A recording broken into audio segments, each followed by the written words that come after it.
Hello. ನಾನು ಈ ವಿಡಿಯೋನಲ್ಲಿ ನಿಮಗೆ ಇವತ್ತು ಆರ್ಡರ್ಸ್‌ನ ಎಕ್ಸ್‌ಪ್ಲೇನ್ ಮಾಡ್ತೀನಿ. ಆರ್ಡರ್ಸ್ ಅಂದರೆ ಈಗ ಕಸ್ಟಮರ್ ನಿಮಗೆ ಕೆಲವೊಂದಿಷ್ಟು ಜ್ಯುವೆಲ್ ಮಾಡೋದಕ್ಕೆ ಆರ್ಡರ್‌ನ ಕೊಡ್ತಾರೆ. ಕಸ್ಟಮರಿಂದ ಹೇಗೆ ಆರ್ಡರ್‌ನ ತೊಗೊಂಡು ಕ್ರಿಯೇಟ್ ಮಾಡಬೇಕು ಅಂತ ಹೇಳ್ತೀನಿ. ಡ್ಯಾಶ್ ಬೋರ್ಡಲ್ಲಿ ನಿಮಗೆ ಇಲ್ಲಿ ಆರ್ಡರ್ಸ್ ಅಂತ ಕಾಣುತ್ತೆ. ಇಲ್ಲಿ ಕ್ರಿಯೇಟ್ ಆರ್ಡರ್ಸ್ ಅಂತ ನಿಮಗೆ ಇಲ್ಲಿ ಕಾಣ್ತಾ ಇದೆ. ಇಲ್ಲಿ ಕ್ಲಿಕ್ ಮಾಡ್ಬೋದು ಅಥವಾ ಇಲ್ಲೂ ನಿಮಗೆ ಕ್ರಿಯೇಟ್ ಆರ್ಡರ್ಸ್ ಅಂತ ಇದೆ.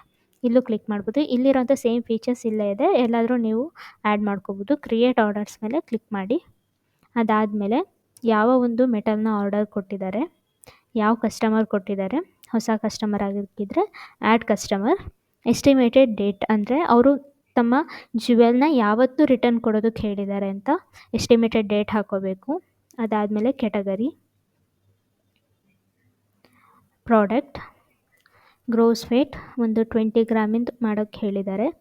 Stone weight 0, stone price 0, wastage 18, purity 91.6, making charges. ಅದಾದಮೇಲೆ ಡಿಸ್ಕೌಂಟ್ ಇದ್ದರೆ ಡಿಸ್ಕೌಂಟ್ ಹಾಕಿ, ರೌಂಡ್ ಆಫ್ ಇದ್ದರೆ ರೌಂಡ್ ಆಫ್ ಹಾಕಿ. ಅವರೇನಾದರೂ ಆರ್ಡರ್ನ ಕೊಡೋ ಟೈಮಲ್ಲಿ ಹಳೆ ಬಂಗಾರ ಕೊಟ್ಟಿದ್ದರೆ create U R D metal receipt ಮೇಲೆ ಕ್ಲಿಕ್ ಮಾಡಿ. ಅದಾದಮೇಲೆ ಇಲ್ಲಿ ಯಾವ ಕಸ್ಟಮರ್ನ ಸೆಲೆಕ್ಟ್ ಮಾಡಿರ್ತೀರಾ ಸೇಮ್ ಕಸ್ಟಮರ್ನ ಸೆಲೆಕ್ಟ್ ಮಾಡಬೇಕು. ಇಲ್ಲಿ ವಿನಾಯಕ ಆರ್ ಅಂತ ಇದೆ. ನಾನು ಸೇಮ್ ಕಸ್ಟಮರ್ನ ಸೆಲೆಕ್ಟ್ ಮಾಡ್ತೀನಿ. ಅದಾದಮೇಲೆ ಅವರು ಯಾವ ಮೆಟಲ್ ಕೊಟ್ಟಿದ್ದಾರೆ. ಪ್ರಾಡಕ್ಟ್ ಈಗ ಹಳೆ ಬಂಗಾರ ಅಂತ ಒಂದು ರಿಂಗ್ ಕೊಟ್ಟಿದ್ದಾರೆ. ಅದು ಒಂದು 2 ಗ್ರಾಮ್ ಇದೆ. ಪ್ಯೂರಿಟಿ 91.6 ಇದೆ. Metal price 9000.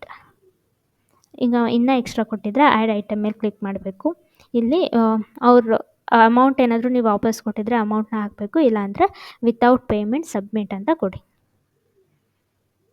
ಪೇಮೆಂಟ್ ಸಬ್ಮಿಟ್ ಅಂತ ಕೊಟ್ಟಾದಮೇಲೆ OMR ನಂಬರ್ ಏನಿದೆ ಅದು ಆ್ಯಡ್ ಆಗಿರುತ್ತೆ. ಇಲ್ಲಿ ನೀವು ಒಂದ್ಸಲಿ ರಿಫ್ರೆಶ್ ಮಾಡಿಕೊಂಡು OMR ನಂಬರ್ನ ಸೆಲೆಕ್ಟ್ ಮಾಡ್ಕೋಬೇಕು. ಸೆಲೆಕ್ಟ್ ಮಾಡಾದಮೇಲೆ ಇಲ್ಲಿ ನಿಮಗೆ ಅಮೌಂಟ್ ಏನಿರುತ್ತೆ ಅದು ಲೆಸ್ ಆಗುತ್ತೆ.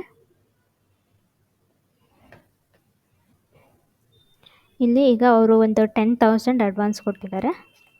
ಇಲ್ಲಿ ಇಮೇಜ್ ಏನಾದರೂ ಇದ್ದರೆ ಅಟ್ಯಾಚ್ ಮಾಡಿ ಸಬ್ಮಿಟ್ ಅಂತ ಕೊಟ್ಟರೆ ಏನಿದೆ ಆರ್ಡರ್ ಏನಿದೆ ಅದು ಕ್ರಿಯೇಟ್ ಆಗುತ್ತೆ. ಸಬ್ಮಿಟ್ ಕೊಟ್ಟೆ.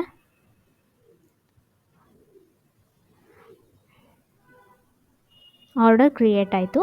ನಾನು ನೆಕ್ಸ್ಟ್ ಬರೋವಂಥ ವೀಡಿಯೋಸಲ್ಲಿ ಆರ್ಡರ್ನ ಅಂದರೆ ಕ್ರಿಯೇಟ್ ಆಗಿರೋ ಆರ್ಡರ್ನ ಕಾರಿಗರ್ಗೆ ಹೇಗೆ ಅಸೈನ್ ಮಾಡೋದು, ಅಸೈನ್ ಆಗಿರೋ ಆರ್ಡರ್ನ ಕಾರಿಗರಿಂದ ಹೇಗೆ ರಿಸೀವ್ ಮಾಡೋದು ಎಲ್ಲ ಎಕ್ಸ್ಪ್ಲೇನ್ ಮಾಡ್ತಾ ಹೋಗ್ತೀನಿ. Thank you.